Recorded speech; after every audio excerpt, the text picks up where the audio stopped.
If you get commercial, you will buy the wrong commercial asset and you will get punished higher. There's a higher yield for a reason. It is deemed higher risk on average. So when you know what you're doing, you can maneuver around that risk. You can pick the right asset class. You can pick subsectors of the market which are booming. But if you're some investor that's put 2 months of work into this and think you're going to score the best deal and all the other investors missed it, it's higher risk. So, and the other reason is your vacancies are consolidated into one spot. So think about residential for a minute. You might have, I don't know, 2 or 3 weeks vacancy every year.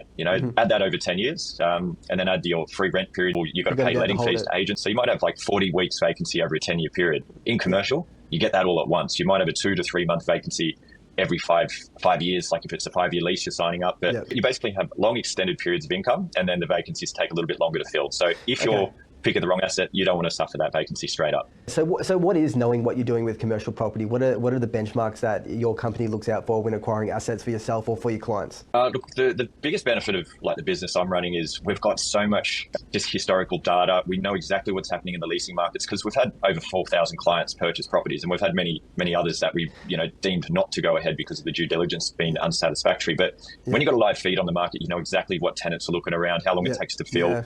Track record with tenancies is important. Like if you come to me and say, I'm going to buy a $1.5 million industrial property, I'm going to know, well, that this is a low risk market. It's a built out suburb. There's no room for new warehouses. There's only a 1% vacancy rate. Like that's